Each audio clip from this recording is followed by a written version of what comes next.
Hola, muy buenas noches. Hoy es jueves, son las 9:30 de la noche y por tanto nos toca analizar la actualidad económica de la semana.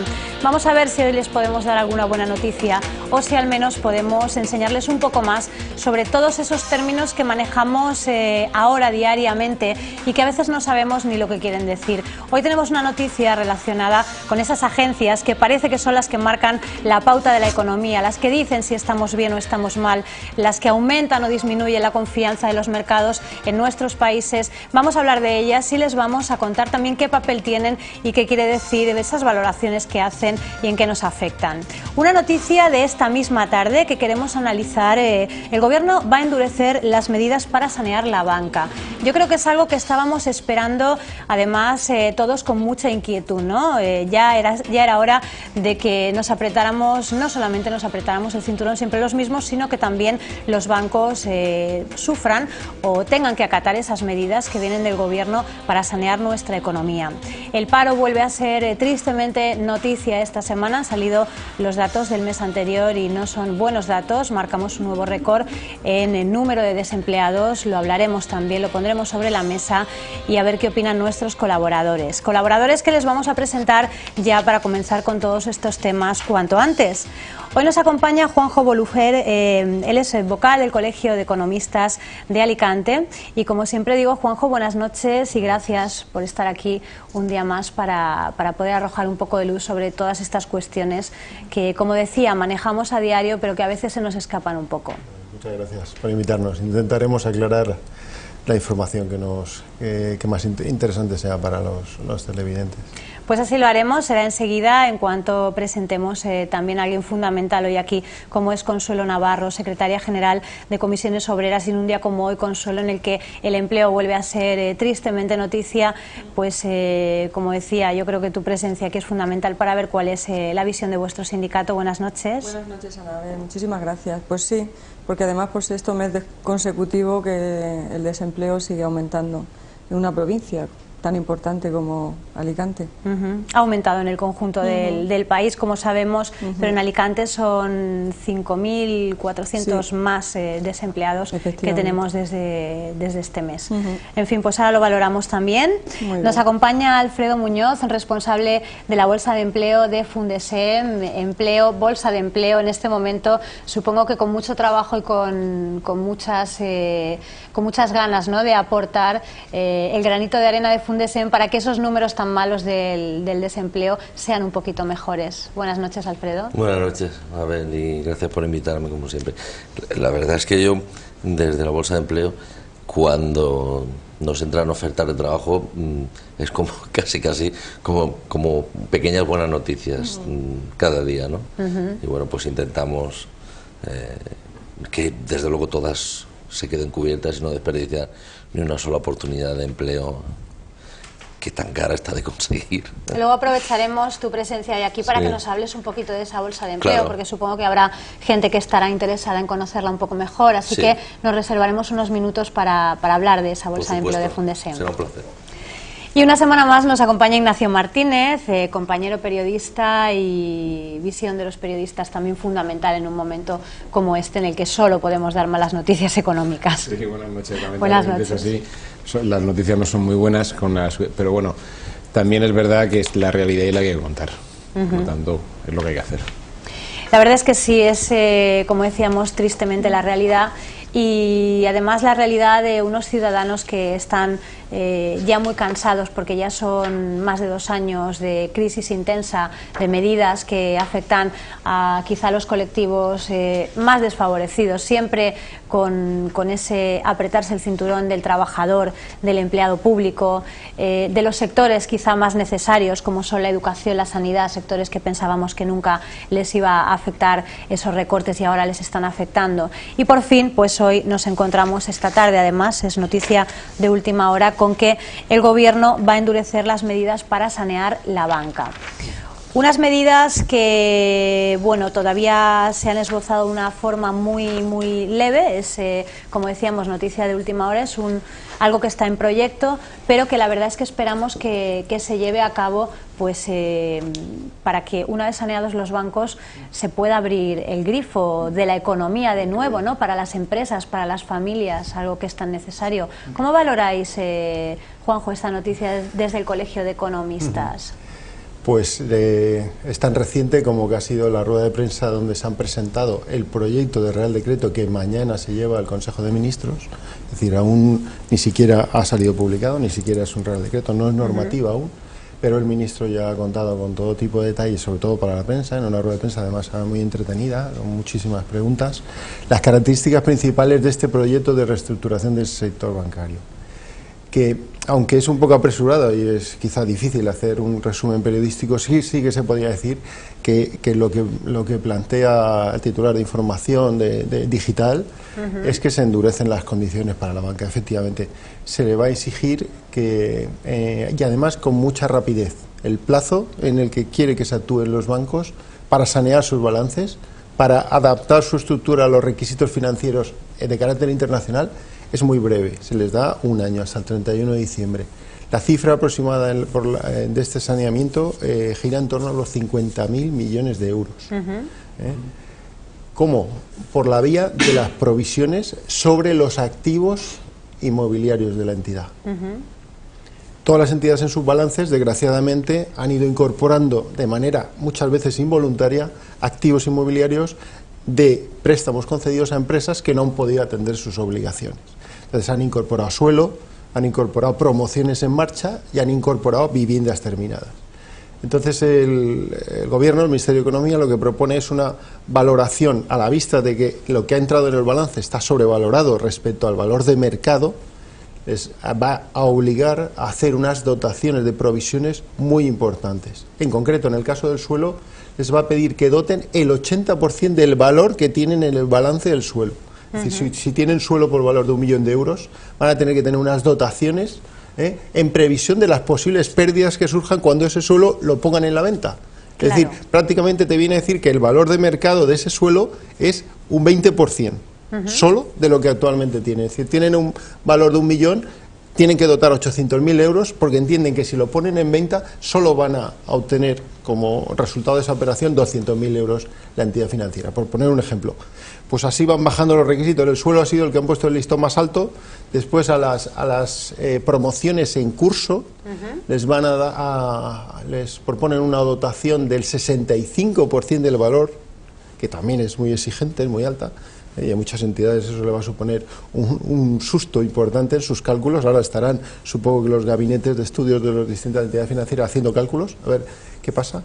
Y después a las viviendas que están en el balance ya terminadas y en estado de venta, una dotación del 35%, cuando actualmente solo tenían dotado el 20%. Es decir, les aumenta la dotación. ¿Quiere decir, Juanjo, que esas viviendas y ese suelo que tienen los bancos se va a poner a disposición de quien lo quiera comprar a un precio más barato? Esa es la segunda consecuencia. Evidentemente, claro, si las entidades consiguen sanear esos bienes y dotar provisiones, es decir, cubrir de las pérdidas potenciales de ponerlo en venta, es decir, si ahora mismo lo ponen en venta, inmediatamente tienen que contabilizar la pérdida. Lo que les dice la autoridad, en este caso la autoridad económica, el Ministerio, les dice, antes de ponerlo en venta, haga la dotación de esa posible pérdida. Una provisión es eso. Eso es lo que le explico yo a mis alumnos en las clases de contabilidad de la Universidad de Miguel Hernández, donde doy clase, es eso. Cuando antes de que se produzca la pérdida, cúbrete. Claro. Cúbrete frente a esa posible pérdida. Y eso es lo que les ha hecho el Gobierno. Como las pérdidas son latentes, o sea, están ahí, es decir, no se han realizado porque no hay salida a todo el mercado de viviendas, que actualmente las entidades financieras, el dato que se daba era que tenían 700.000 viviendas. O sea, claro, es la principal agencia inmobiliaria del país. Si producen lo lógico es que ellos, primero por la vía del interés inmediato, de poder materializar esa vivienda en dinero, en flujo, después en acompañar esa vivienda de un préstamo hipotecario, que es otro producto de la propia entidad. Es decir, hay 2, 3 opciones que, vamos, entendemos que, o al ¿Os menos parece? esa es la medida, ¿no?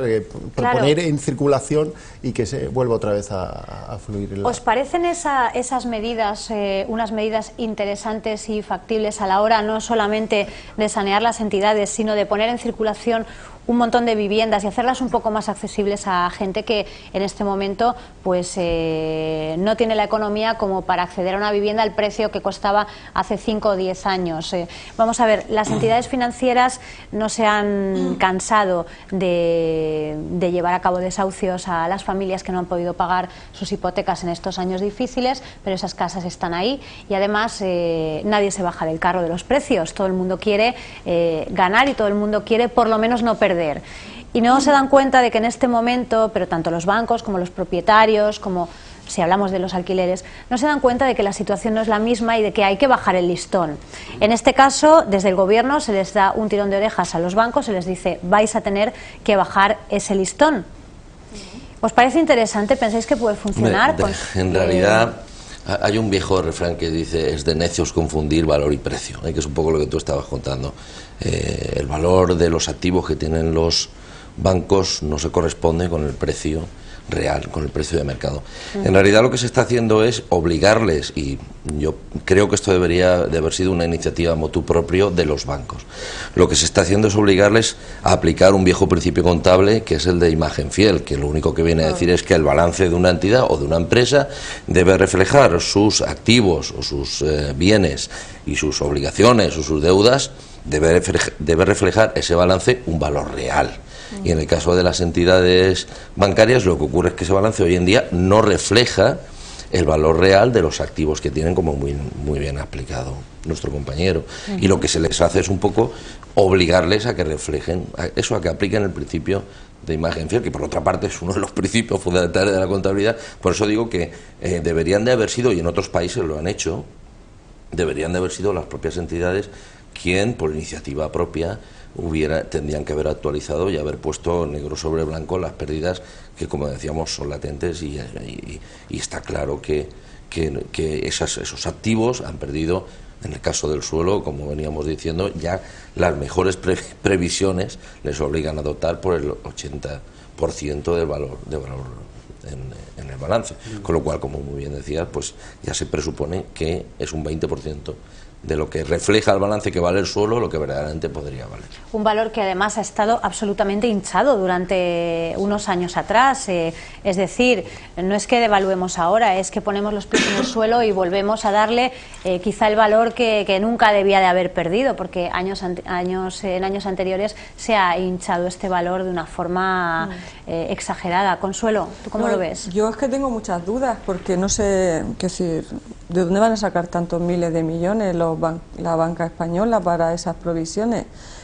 Si eso es así, si ahora el crédito a las empresas y a las familias es uno de los principales atascos en la economía productiva, si tienen que proveerse a esos niveles, van a soltar el grifo.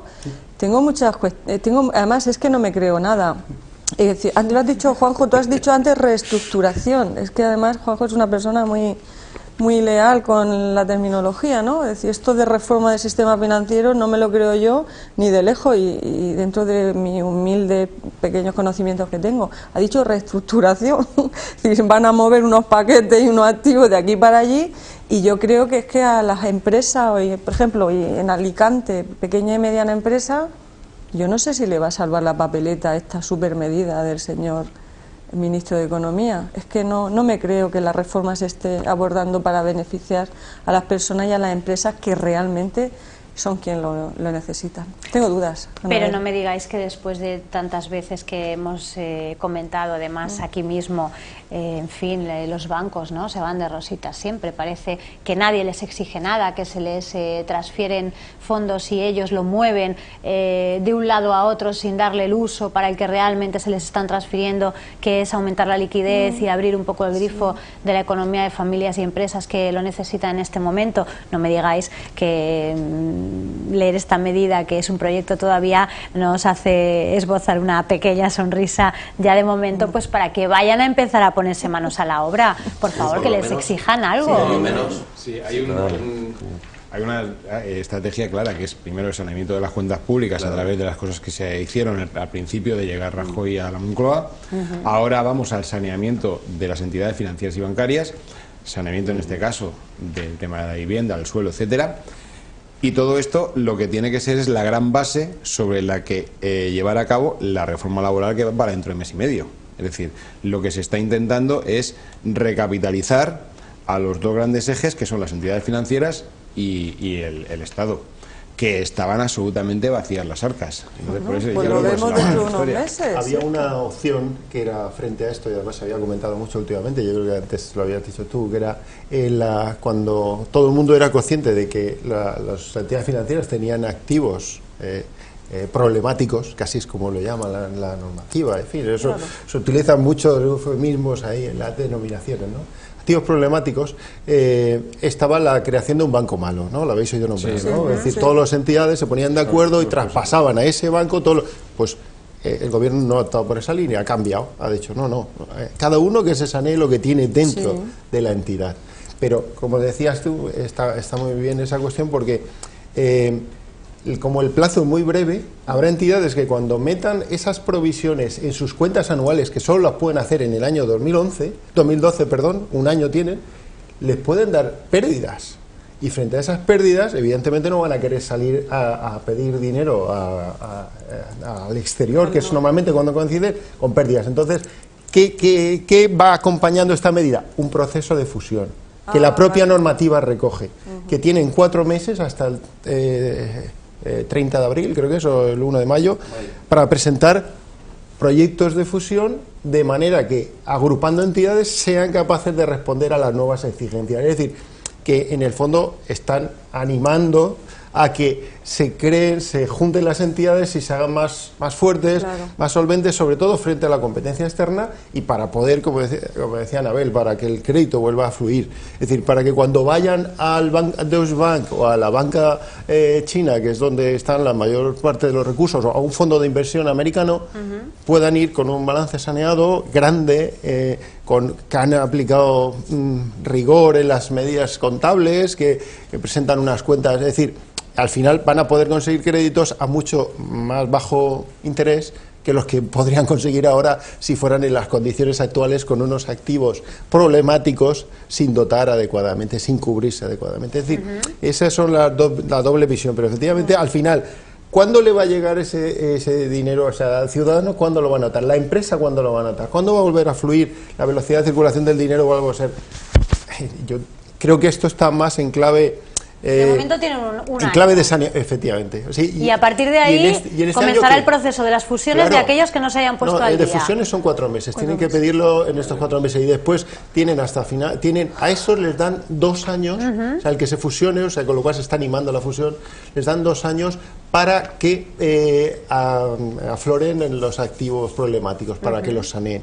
Al que se vaya a fusionar le dan 2 años, al que no, que quiere ir por libre, solo tiene hasta el 31 ¿Y qué va a de pasar diciembre. con aquellos que se decidan por la opción de no fusión, Ir se por libre. arriesguen a ir por libre durante ese año, si transcurrido ese año el resultado no es el Pueden que dar se espera? resultados negativos, como le pasó, por ejemplo, decir, aunque este caso es un poco especial, el de la Caja de Ahorro del Mediterráneo, que pasó de tener en un trimestre beneficios de 300 millones al siguiente tener unas pérdidas de 800. ¿Por qué? Porque cuando llegaron los administradores aplicaron criterios de provisión, de dotación, que son los que aparecen ahora en el Real Decreto, rigurosos, serios, con todos los activos inmobiliarios que tenía la Caja. Y claro, de repente aplicaron dotaciones, como la dotación va contra resultados del año, bajaron los resultados y pasaron de tener beneficios a tener pérdidas. Entonces, eso le puede pasar a más de una entidad, que ahora por eso decía que estarán haciendo sus cálculos, sus operaciones Tienen que estar contables. con los ordenadores En todo caso, lo que sí es de agradecer es que los bancos, como cualquier otra empresa, reflejen su esto no situación es, real. bueno, Quiero decirte, sí, este verdad. proceso de afloramiento de los activos, me hace gracia lo de los activos problemáticos, porque es que se utilizan unos eufemismos. El hecho de que ¿Quién esos se inventa estos términos? pues Están circulando, Los de las agencias de calificación. es que Ahora hablaremos el de español ellas. es un lenguaje riquísimo. Ahora vamos a En todo caso, yo creo que el hecho de que las cosas en un papel reflejen lo que valen, lo que el mercado dice que valen, eso siempre es positivo. Claro. Al margen de que entiendo completamente tus suspicacias y es difícil muchas veces entrar, salvo desde un punto de vista súper profesional, Claro. es difícil entrar a valorar este tipo de cuestiones y la terminología económica. Es cierto que a veces nos perdemos, ¿no? Pero por hablar con un poco llanamente, el que a una persona o a una empresa le digan, mira, lo que tú vales vale tanto y eso lo tienes que decir, y si lo compraste por 10 y ahora vale 2, pues has perdido 8, amigo, ¿no? Y eso siempre es positivo, porque además ayudará a los propios bancos. Yo creo que lo saben, tontos no son, pero ayudará a los propios bancos a saber cuál es su situación real y a planificar de alguna manera el que su crédito vuelva a fluir, porque no nos olvidemos que el negocio de los bancos es vender dinero. Y ahora mismo el problema es uno de los problemas que a veces no nos damos cuenta es que los bancos han perdido la mayor parte de su negocio. El 60%, quiero recordar, del negocio de los bancos estaba en general, y hablo de cifras grandes en el negocio hipotecario, que prácticamente se les ha hundido, ¿no? Entonces, bueno, yo creo que la conclusión es positiva de que los balances reflejen lo que vale las cosas que una empresa tiene. Me parece que es positivo. No, Hay un momento que los bancos se están reordenando. Están reordenando a través de la ley como esta que va a sacar de Guindos, y se están reordenando a través de una serie de cosas. Por ejemplo, hay muchos que están invitando a sus clientes a reducir el número de cuentas corrientes para saber exactamente con qué cuentan dentro del banco a nivel de pequeño cliente. ¿Por qué? Porque no es lo mismo que tú puedas establecer que tienes 10.000 clientes con X dinero que tienes 20.000 cuentas, de las cuales 10.000 no tienen absolutamente nada, incluso son cuentas negativas, eso afecta.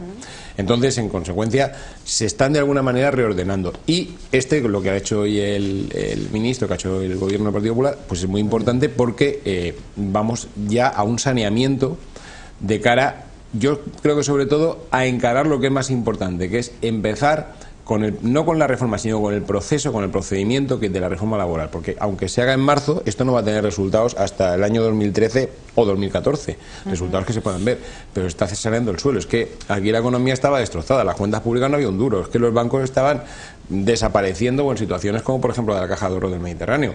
Entonces a esto había que darle la vuelta, y para eso había que poner un suelo sobre el que construir un nuevo estado económico, es decir, no rehacer lo que había, sino construir un nuevo estado económico, también de cara a un nuevo modelo europeo de economía, un nuevo modelo internacional. Y yo creo que por ahí es donde van los tiros, a mí me parece. Es que la cuestión es que verdaderamente esta medida llega tarde. Esta medida se tenía que... Por ejemplo, los británicos lo hicieron muy poco después del estallido de la burbuja, o llamémoslo como se quiera, ¿no? Creo que fue en el año, corrígeme si me equivoco, creo que fue en el año 2009 ya, o en el año 2010, es que nosotros también hicimos cuando lo en el hicieron. 2009. Y esta medida se tenía que haber tomado pues bastante antes. Es que llegamos tarde, es que ya llegamos tarde. Como en el tema de la reforma laboral que tú decías, una serie de decisiones que por más dolorosas que sean hay que tomar. Perdona. ¿Sí? ¿Qué tiene que ver la reforma? Primero, que esto no es una reforma del sistema financiero. Es un saneamiento. Me da igual que lo diga de Guindos como si lo decía Zapatero. Vamos, yo indistintamente de quien gobierne, este tipo de medidas no supone ninguna reforma. Que no, que lo que os preguntaba, que qué tiene que ver lo del sistema financiero con la reforma laboral, pero lo habéis sacado ya un par de veces, digo, no. Yo creo que porque cuando los bancos comiencen a abrir el tema del crédito y las empresas se sientan... Ignacio, pero queda. Sí, pero primero tendrás que poner las bases. Bueno, bien, pero queda. Pero vamos, que no va a ser el mes que viene, no va a ser el mes que viene. Yo ya he dicho antes que vamos para un año o dos. Sí. Pero en el momento que empieza a fluir el crédito de verdad, que los créditos ICO empiezan a llegar de verdad, de alguna manera el empleo va a tener una reactivación, acompañada y ayudada de una serie de medidas, unas más dolorosas y otras menos, porque eso es lo que viene, pero eso ya lo sabemos. Sí. Entonces, pero va a haber ahí sí que puede haber una reactivación. Este año están hablando de crecimientos mínimos en toda Europa, y en España prácticamente crecimiento cero, con todas las medidas que se están y que se van a tomar. Pero es que eso ya se sabía. Es decir, lo importante era no seguir cayendo. estamos en recesión ahora mismo, pero es que la recesión podía haber sido mucho más fuerte. Es que ahora mismo esa cifra de hoy del tema del paro podía haber sido mucho más alta y mucho más elevada. Voy a contar una anécdota a Consuelo. Le voy a contar una anécdota a Consuelo, que vais a poner de moda los cocos. Sí. Mañana, si lees en el periódico que si lees en el periódico que los cocos formáis parte fundamental de este proyecto de reestructuración del Real Decreto Bancario por un producto financiero que se llama contingencias. ¿Contingencias? Convertibles. Va a ser precisamente con lo que, si alguna entidad financiera no tiene capacidad para asumir esta reestructuración, este saneamiento, el FROB le va a permitir que emitan unas contingencias convertibles. Y eso se llama coco. Sí, señor. Pero mercado financiero, pero que por lo vas favor, a leer, no tenemos nada que ver. Vas a tener que desmentirlo, porque los cocos vais a formar Juanjo parte. es un muy buen economista, pero... Contingencias convertibles, Esa es otra de los eufemismos. Ya verás tú la bromita esa. Vais a ser protagonistas Mañana de la verás. reforma del sistema financiero de los cocos, es verdad, es que es un producto que se llama así. Contingencias convertibles, es una historia, ya bueno, si os cuento eso, Bueno, la verdad es que se nos acumulan ese tipo de términos que decíamos, llevamos ya 2 años escuchando hablar de banco malo, escuchando hablar en fin, cosas que la gente maneja a diario. Yo creo que el término que más hemos oído este verano ha sido el de prima de riesgo, y hay mucha gente que no sabe de dónde viene esto, ni sabe lo que es, por ejemplo, la agencia de calificación Standard & Poor's, por ejemplo, ¿no? Son malos. Son malos. Son los malos malísimos. Standard & Poor's fueron los genios que unos días antes de la quiebra de Lehman Brothers le habían dado una AAA, que es la calificación mejor que se le puede dar a la deuda o al nivel de solvencia de una entidad, la Generalitat Valenciana, por ejemplo, la CAM o un país, ¿vale? La misma que le han quitado a Estados Unidos hace Y estos poco. señores, unos minutos antes de que Lehman Brothers quebrara, le habían dado la AAA. Claro. Entonces, yo creo que nos estamos acostumbrando y, por ejemplo, los gobiernos europeos ahora se está discutiendo la creación de unas agencias propias Me de parece muy buena idea, europeo. además. Lo están discutiendo los gobiernos porque todas estas agencias tienen su sede en los Estados Unidos, y no solo eso, sino que evidentemente en muchos casos no han dado un ejemplo a seguir, ¿no? Entonces, primero, sus calificaciones de alguna manera se están relativizando bastante. Hace unos días Standard & Poor's, Moody's y alguna más, Fitch nos rebajó a España el ratio de la calificación de nuestra deuda, que viene a decir, en palabras coloquiales, viene a decir: si ustedes lo que le han prestado a España lo quieren recuperar, tienen más riesgo de recuperarlo hoy en día que hace 3 días. Claro, por eso le hemos bajado la calificación a España, ¿vale? Que suponen unas consecuencias para a pesar los de países eso, absolutamente catastróficas. Claro, pero a pesar de Fitch y de Moody's y de Standard & Poor's, la prima de riesgo que tú decías de la deuda española cayó bastante ese mismo día. Es decir, la gente que nos presta dinero nos lo había prestado a un menor interés, a pesar de que las agencias de rating le habían dicho a los inversores: cuidadito, que España tendría más dificultad en devolver el dinero que ustedes, inversores, le están prestando.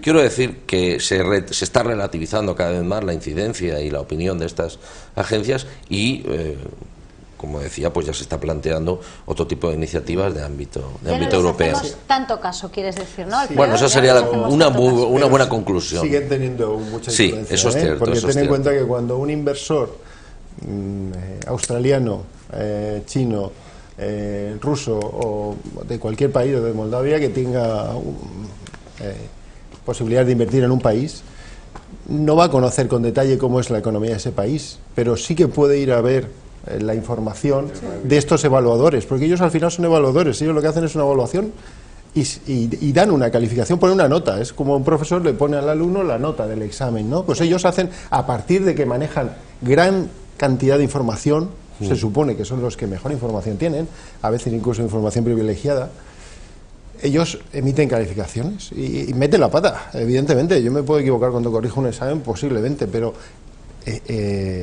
tienen mucho peso.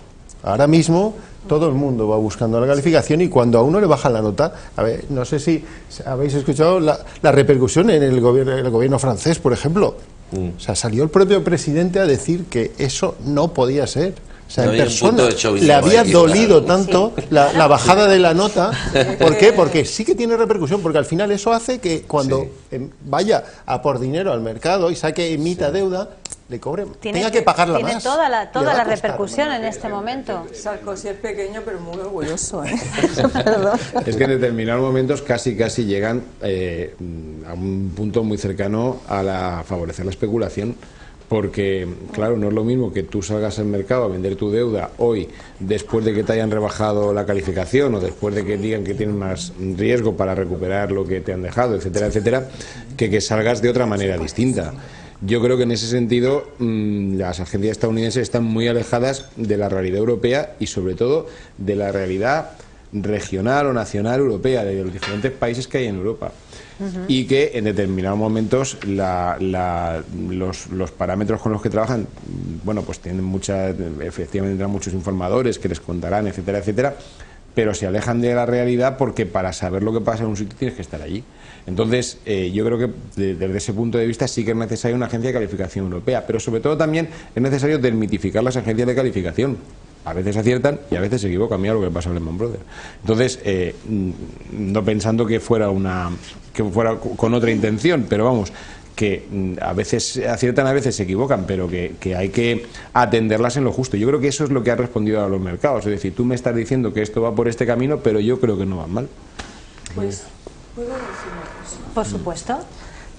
Antes has nombrado lo de la especulación, cuando estábamos hablando de lo de las viviendas, el precio falso de la vivienda, tal, ¿no?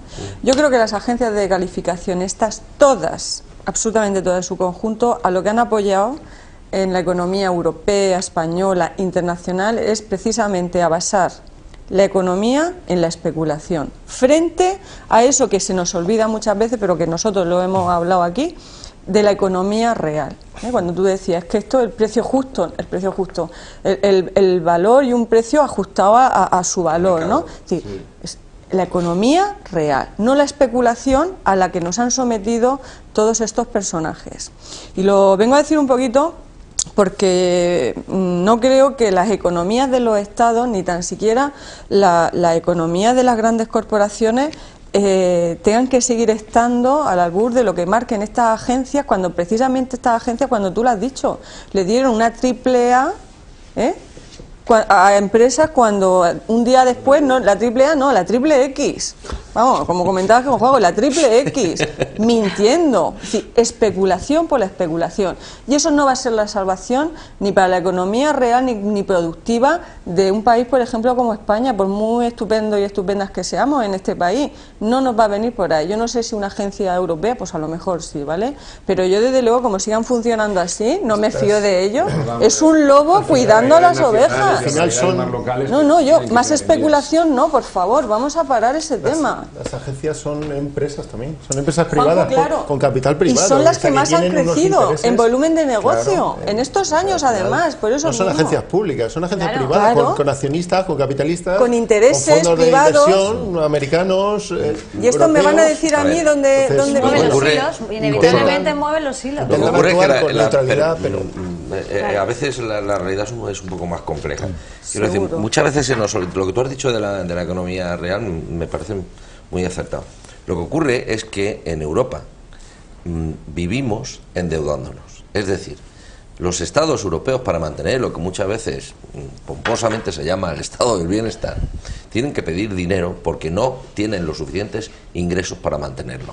Es decir, gastamos más de lo que nos ingresamos. Es una visión tuya. ¿Vale? Claro. No, es la realidad. No, es tu realidad o tu valoración. Es una T contable. Por un lado van los ingresos, por otro ahora lado van hay que los acabar gastos. Con esta bienestar, lo que ocurre es que los gastos son mayores que los ingresos. Entonces los estados piden dinero prestado para poder sufragar lo que falta por pagar, por decirlo de alguna manera.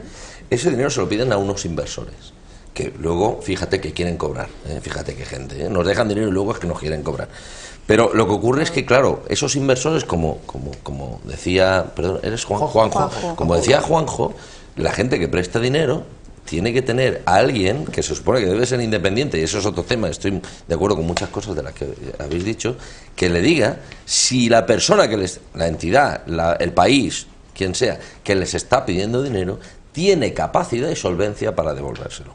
Luego, mientras estemos pidiendo dinero para sufragar nuestros gastos y se lo estemos pidiendo a terceras personas, esas personas tienen el derecho, y yo diría que la obligación, de saber si somos gente responsable, coherente y decente, que le vamos a devolver el dinero que les hemos pedido. Porque no se nos olvide que pedimos porque queremos, ¿eh? Es decir, el que se endeuda para mantener una serie de gastos, en realidad lo hace por una decisión libre. Y luego, cuando se pide el dinero, pues hay que devolverlo. ¿Pero quién se ha endeudado? Todos los estados europeos tienen déficit. Y solamente el déficit por el estado no es de más bienestar, que se gasta o más por que se ingresa. la corrupción, o porque no se han encargado de conseguir ingresos allá donde han podido. Te recuerdo los paraísos fiscales, el fraude fiscal. Es decir, si estos son este país, es decir, el otro día salieron los informes, que lo hicimos además desde Comisiones Obreras, porque salieron los datos en Inspección de Trabajo, sobre la economía sumergida. Una provincia como la de Alicante, que vamos liderando el mercado de los defraudadores, señores. 100 millones de euros al año que se escurren por los bolsillos y que no van a las arcas del Estado. Eso es un problema. Estoy totalmente de acuerdo. El estado de bienestar, contigo. no, claro, es que no estás dotándolo como tienes que dotarlo y estás permitiendo que algunos se llenen sus bolsillos a costa del bienestar de la gente y la gente más sencilla. Como por ejemplo los cientos y miles de trabajadores y trabajadoras que hay en esta ciudad y que no tienen que poner en su mesa. ¿Sabes? Que somos una realidad. Una serie de cosas, como por ejemplo las barbaridades que se han hecho estos años atrás, como por ejemplo la venta de Endesa a base de arruinar a bancos y arruinar a todo lo que se ha tenido que arruinar. Entonces, y la historia aquella de los campeones nacionales y todo el tema ese. Entonces, toda piedra hace pared, lógicamente, pero ahí se ha ido muchísimo dinero en todas esas historias de Endesa, no sé qué. Entonces, yo estoy totalmente de acuerdo que hay que ser absolutamente riguroso, es más, yo diría vengador con la corrupción, con el fraude, con la economía sumergida. Eso lo firmo yo donde tú quieras. Claro. Pero eso no nos olvidemos de que hay una cuestión de fondo, y es si tenemos dinero para sufragar el estatus que nos hemos dado. Porque al final, ha salido un libro de un famoso economista que se llama Nada es gratis, en el que un poco viene, porque a veces se nos olvida eso, ¿no? Y la reflexión de fondo debe de ser si vamos a generar los recursos suficientes como para poder pagar este estatus. Porque si no, tendremos que seguir pidiendo dinero. Pero, y ese dinero hay que devolverlo. Os voy a pedir una cosa. Vamos a hacer una pequeña parada, vamos a ir a publicidad y enseguida retomamos, porque además el debate está interesante. Tardamos unos minutitos de nada y enseguida estamos aquí de vuelta. Hasta ahora mismo.